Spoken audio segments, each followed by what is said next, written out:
Hello everyone, this is Glen at Switchup. I've got a slightly different video for you today. I've picked 10 of my games from my Switch collection. These are games that are either not as well known, possibly weren't or didn't sell very well, or some people might not even realise that they actually have physical copies. So I'm going to talk you through them. Let's get started.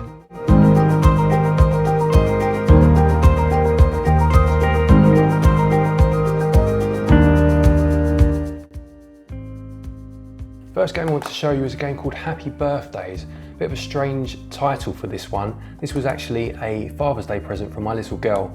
The basic idea of this is it's a God simulation game. So you have to terraform some land. You need to think about raising land or raising the level of the sea, which then raises or lowers the temperature, and new life forms grow as a result of that. Also comes with a nice little manual. As you see, game's not in there, that's in my little game case that I keep. Haven't played this one too much yet, I've done about an hour of it, but it's a good game, quite unusual. Second game is called Darkest Dungeon. This is the Ancestral Edition, which includes the DLC, which is the Crimson Court and the Shield Breaker. As you can probably see, it's still sealed, I haven't played this one yet. This is the sort of game that I want to give a decent amount of time to, so I don't want to open it and start it until I can really dedicate some time to it. What with all the reviews that we do, that time is not yet. But from what I've heard, this is a really good game. I don't know if many people realise it actually has a physical version and that it also comes with that DLC.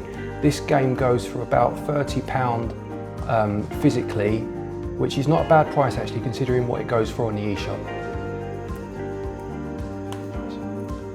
Next game I want to show you, this is Stern Pinball Arcade.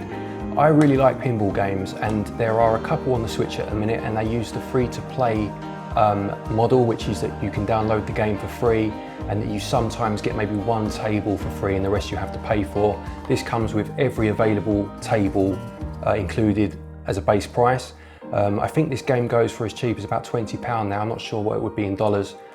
But again, to get every table on the eShop would cost you much more than that. They are real tables, so you have real mechanics, not like some of the other games that you get. It's got some really good tables on here, such as the Ghostbusters table, Last Action Hero, Ripley's Believe It or Not.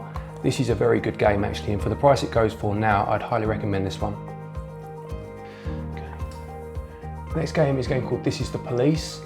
This is a strategy game where you play a chief of police that's on his way to retirement, and you need to make yourself a nice little nest egg before you retire. You can do that by doing the right thing, or you can do it by getting involved with the gangsters as well. You have like an isometric view of the streets, and you have to assign your police jobs is not the right word, crimes that they have to go and investigate, and you have to resource or manage your resources well and make sure that you don't leave yourself open to a crime happening and you have no officers left to send. Again, this game, I think I bought this for about £17, which is probably cheaper than it goes for on the eShop. I think it's probably even cheaper than that now. I've done about 25 hours of this. It's a good game. I like this one. Cool. Next game is Wild Guns Reloaded. Now, as you can probably see, this is an American version. This game did not get an EU release. This is a remastered version of a Super Nintendo game. I did a review on this. It's on our channel. Check it out. It's a gallery shooter. It's got beautiful sprite-based graphics, it's a lot of fun, it's disgustingly hard, but it's also got two-player co-op, which Mark and I have had a go at, and it's a lot of fun. I think this one's starting to creep up in price. I think this was a game that didn't have a huge print run, so you might want to grab this one while you can. Next game is Cinemora X. This is a shoot 'em up, but it's interesting in that the way that it works is you don't have health as such, you have time. So every time you destroy an enemy ship, you gain more time. Every time you get hit, you lose time. And if you run out of time, obviously you die and lose a life.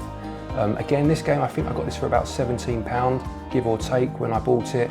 And again, I think it's about £25 on the eShop. So it's probably another game that is cheaper to buy in its physical form. This is a beautiful looking game, a really fun shooter. And again, you know, the Switch is not short of shooting games, but this is up there with the best of them. This game here, again, this is not one I see very often. I managed to pick this one up used. It was in a second-hand shop. I'd never seen it out in the wild at all. It's called Super Beat Sonic, and it's a music rhythm-based game. It's really quite tough. A lot of kind of J-pop songs on there. It's not a game that I'll play a huge amount of. I do like rhythm games though. But again, when you're a collector of games and you find one out there that you haven't seen, you grab it. And again, I think I paid £20 for this, and I'm pretty sure it's a lot more than that on the eShop. Next one is one of my personal favourites of all of my Switch games, and that's Barbarian Vx. It's one of the Nicalis releases. They are the people that release these games with a few goodies inside the box, and I'll show you those in a minute. Again, this is an import. When I imported this game, I think I paid about £30 all in. That included import fees, everything. It's about £25 on the eShop anyway. It dropped down to a ridiculously low price at one point. You could import it with import fees and everything involved for about £15. It has gone back up since. This is one to keep an eye on. It seems to fluctuate, but it's well worth getting into your collection. Oh, I'll just show you those goodies. So it comes with the manual that all of the Nicalis releases come with. It's very much a callback to the NES instruction manuals that you used to get, kind of the Zelda type manuals. You get a little money pouch, and I think there's a little keychain or something in there as well. There it is.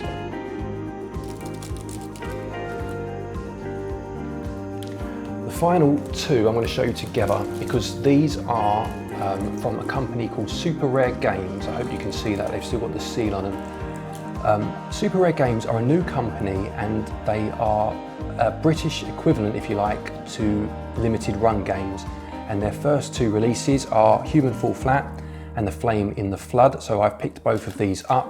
You get a couple of little goodies in there as well. I haven't opened them, so I can't really tell you what they are, I've got to be honest. They have a third game. Their third game is on the way. These are limited to 5,000 copies per game. As of this recording, they're still not super rare. To be fair, you can still pick these up, but these are the sort of things that in a few years' time people will go mad for.